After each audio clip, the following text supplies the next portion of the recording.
Hello everyone दोस्तों, आज की वीडियो में हम ये देखेंगे कि हमारे लिए कौन सा इंश्योरेंस महत्वपूर्ण है।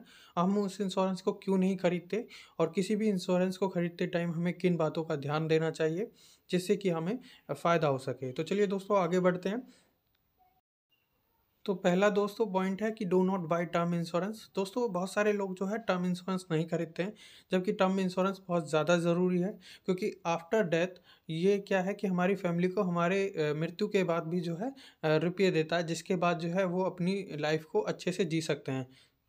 लेकिन हम क्या करते हैं, हम लोग ये नहीं खरीदते हैं, इसलिए नहीं खरीदते क्योंकि हमें लगता है कि हम उस समय तक इतना कमा लेंगे और जिसकी वजह से हमारी फैमिली हमारे बाद भी खुश रह सकती है।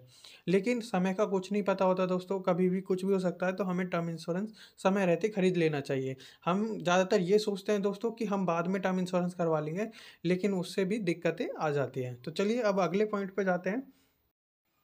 दूसरा पॉइंट है दोस्तों डिले इन टर्म इंश्योरेंस। दोस्तों हम जो है टर्म इंश्योरेंस को लेने में बहुत डिले कर देते हैं। हम सोचते हैं कि अभी क्या ज़रूरत है टर्म इंश्योरेंस की, हम जो है थोड़े समय बाद ले लेंगे।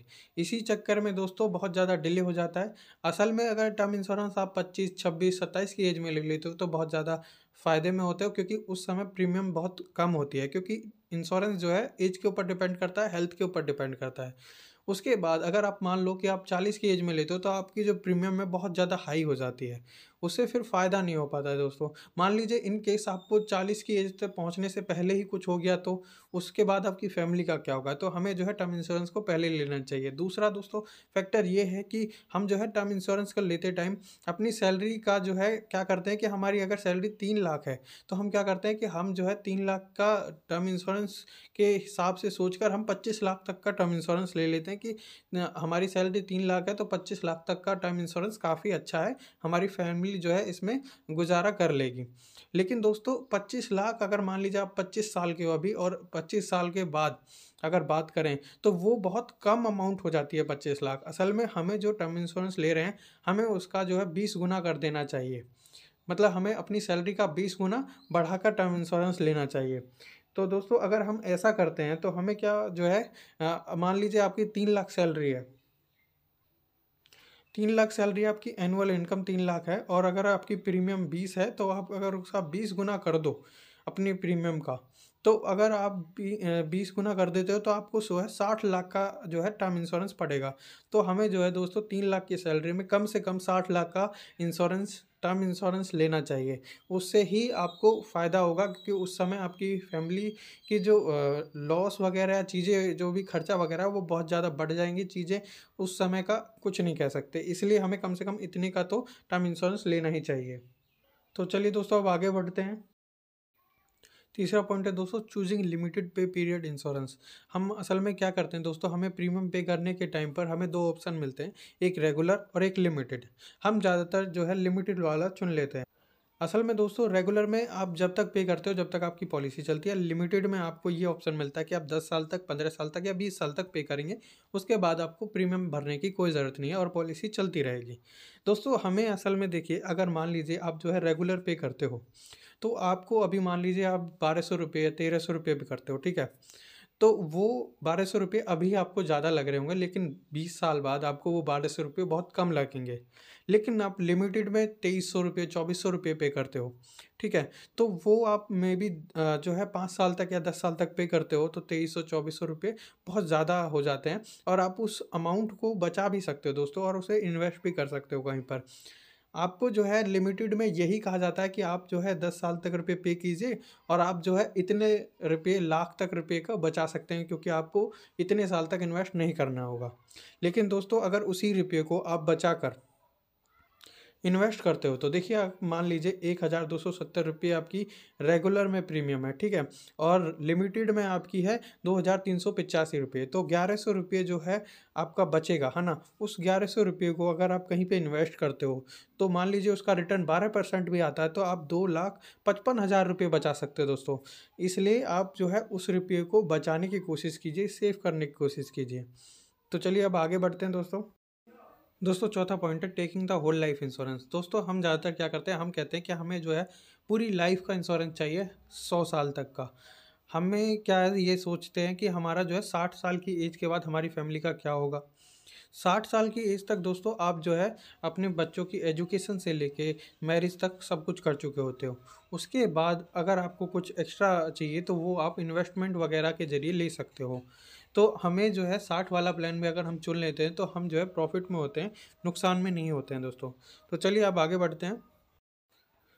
5वां पॉइंट है दोस्तों, do not take insurance riders. हम इंश्योरेंस लेते टाइम दोस्तों राइडर्स नहीं लेते हैं, जैसे critical illness insurance, cover and benefit rider. दोस्तों इसमें क्या होता है, अगर मान लीजिए हमें इंश्योरेंस के बाद कोई भी क्रिटिकल बीमारी हो जाती है जिसका इलाज बहुत मुश्किल है, तो उस केस में जो है हमारे जो इलाज वगैरह का खर्चा है वो जो है इंश्योरेंस वगैरह की तरफ से हमें मिलता है। तो ये इंश्योरेंस में इंक्लूड होना चाहिए, वरना हमें नुकसान हो सकता है। दूसरा होता है एक्सीडेंटल डेथ बेनिफिट। मान लीजिए हमारा एक्सीडेंट में जो है डेथ हो जाती है तो उस केस में हमारी फैमिली को रुपया मिलना चाहिए। तीसरा होता है दोस्तों टर्मिनल इलनेस राइडर। दोस्तों टर्मिनल इलनेस राइडर वो होता है दोस्तों, इन केस हमें कोई ऐसी बीमारी हो जाती है जिसमें हमारे पास सिर्फ 3 महीने या 2 महीने का टाइम है, तो उसमें जो है हमें इंश्योरेंस का रुपया पहले ही मिल जाता है। तो ये राइडर्स हमें ज़रूर चुनने चाहिए दोस्तों। अब चलिए आगे बढ़ते हैं। दोस्तों छठा पॉइंट है claim settlement ratio. Claim settlement ratio हमें ज़रूर देखनी चाहिए किसी भी टर्म इंश्योरेंस को खरीदते टाइम। दूसरा दोस्तों हम क्लेम सेटलमेंट ये देख लेते हैं कि हमारा जो है इसमें 99% है या इसमें 100% है। हमें दोस्तों क्लेम सेटलमेंट देखते टाइम ये ज़रूर देखना चाहिए कि क्लेम सेटलमेंट कितने लोगों का सही तरीके से हुआ है।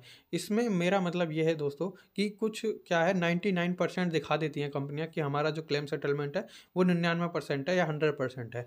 वो जो है छोटे-छोटे जो क्लेम होते हैं जैसे 2 लाख का, 3 लाख का, 20 लाख का, वो उनको पास कर देती हैं। जो 99 होते हैं दोस्तों, उन्हें वो पास कर देती है छोटे-छोटों को, क्योंकि उसमें उन्हें ज़्यादा नुकसान नहीं होता। और जो बड़े-बड़े होते हैं जैसे 20 करोड़ का, 40 करोड़ का, 1 करोड़ का, 2 करोड़ का, उन्हें वो पास नहीं करती हैं।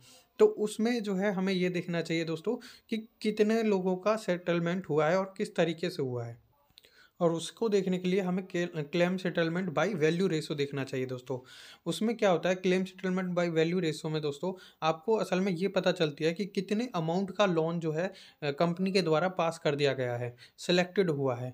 उससे ये वैल्यू आपके सामने आ जाती है, जिससे कि आप ये पता लगा पाते हो कि आपका जितना इंश्योरेंस है, यानी कि आपने मान लीजिए 4 करोड़ का इंश्योरेंस लिया है, तो देखिए कि 4 करोड़ वाली वैल्यू कितनी इस कंपनी ने पास की है, जिससे कि आपका भी इंश्योरेंस पास हो जाएगा। इससे ये जो है फ़ायदा होता है फिर। 7वां पॉइंट होता है दोस्तों wrong option choose during payment. दोस्तों पेमेंट सेटलमेंट में भी हमारे पास कई ऑप्शन होते हैं कि हमारा जो अमाउंट है वो एक साथ हमारी फैमिली को मिल जाए, या इंस्टॉलमेंट में मिले, कि 1 महीने में मिले या 5 महीने बाद मिले, या हर महीने मिलता रहे, ऐसा भी ऑप्शन होता है। या आप ये भी कर सकते हो कि हमारी फैमिली को इंटरेस्ट मिलता रहे जब तक वो जिएँ तब तक, या 10 साल तक, या 20 साल तक। दोस्तों अगर ये जो ऑप्शन है ये हमें चुनते टाइम इस चीज़ पर ध्यान देना चाहिए कि हमारी फैमिली इतने अमाउंट को एक साथ हैंडल कर सकती है कि नहीं हैंडल कर सकती। आप मानते हो कि भाई आपकी फैमिली में सब एजुकेटेड हैं और आपकी वाइफ जो है एजुकेटेड है, वो हैंडल कर सकते हैं इतने अमाउंट को, तो आप जो है पूरी की पूरी अमाउंट एक साथ जो है अपनी नॉमिनी को दिलवा सकते हो कि आपके नॉमिनी को सारी की सारी अमाउंट एक साथ मिल जाए और वो उसका इस्तेमाल कर सकते हैं। दोस्तों इसमें एक्चुअली क्या होता है, दूसरा ऑप्शन ये है कि आप जो है अपनी फैमिली को इंस्टॉलमेंट वाइज जो है ऑप्शन भी चुन सकते हैं, जिससे कि आपको लगता है कि आपकी फैमिली इतने अमाउंट को एक साथ हैंडल नहीं कर पाएगी, तो आप इंस्टॉलमेंट वाला ऑप्शन चुनकर उनकी जो है मदद कर सकते हो कि उन्हें हर महीने जो है रुपये मिलते रहें, या 5 महीने बाद मिलें या 10 महीने बाद मिलें। ऐसा वाला भी ऑप्शन आप चुन सकते हो, जिससे उन्हें जो है फ़ायदा होगा। दोस्तों अगर आपको लगता है कि आपकी फैमिली में जो है आपके कोई और ही इन रुपयों का इस्तेमाल कर लेगा, जिससे कि क्योंकि एक साथ इतना अमाउंट आएगा तो दिक्कत हो जाएगी, तो आप जो है इन्वेस्टमेंट वाला ऑप्शन भी चुन सकते हैं, जिससे कि आपकी फैमिली को इंटरेस्ट मिलता रहेगा हर महीने। आप स्क्रीन पर देख सकते हैं दोस्तों, ऐसे ऑप्शन बहुत सारे होते हैं। जब हमें इंस्टॉलमेंट वाला भी ऑप्शन होता है हमारा, और एक साथ पूरा का पूरा अमाउंट वाले भी ऑप्शन होते हैं। ये जो सेटलमेंट ऑप्शन होते हैं, इनमें से आप कोई भी ऑप्शन चुनकर अपनी फैमिली की मदद कर सकते हैं अपने जाने के बाद भी। अब आगे बढ़ते हैं दोस्तों। 8वां पॉइंट है दोस्तों डॉक्यूमेंट्स। दोस्तों असल में हम क्या है, हम इंश्योरेंस तो करा लेते हैं टर्म इंश्योरेंस, पर उसके इस बारे में जो है अपनी फैमिली को बता के नहीं जाते हैं। दोस्तों हमें अपनी फैमिली को जो है इंश्योरेंस कराने के बाद अपनी फैमिली को बताना चाहिए कि हमारे डॉक्यूमेंट्स यहाँ रखे हैं, ये हमारे डॉक्यूमेंट्स हैं, इनका इस्तेमाल कीजिएगा।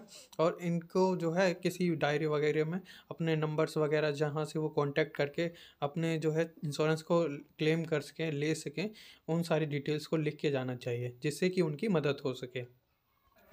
हम ज़्यादातर क्या करते हैं दोस्तों, हम जो है टर्म इंश्योरेंस तो ले लेते हैं, पर हम अपनी फैमिली को नहीं बताते और कहते हैं कि हम जो सरप्राइज़ देंगे उन्हें। देखिए दोस्तों, सिचुएशन का कुछ नहीं पता होता, कब क्या हो जाए कोई नहीं कह सकता। और क्या पता आपकी डेथ हो जाए, उसके बाद उन्हें कुछ नहीं पता चलेगा। बहुत सारी ऐसे डॉक्यूमेंट्स मिले हैं कंपनियों के पास, जिन्होंने जो है क्लेम ही नहीं किया है लोगों ने, और उनका रुपया ऐसा का ऐसा ही है। अब वो कंपनी के पास ही पड़ा हुआ है। तो दोस्तों, इंश्योरेंस लेते टाइम इन चीज़ों का जो है ध्यान रखिएगा। और ऐसी और वीडियो के लिए हमारे चैनल को सब्सक्राइब कीजिए, शेयर कीजिए, लाइक कीजिए। Thank you.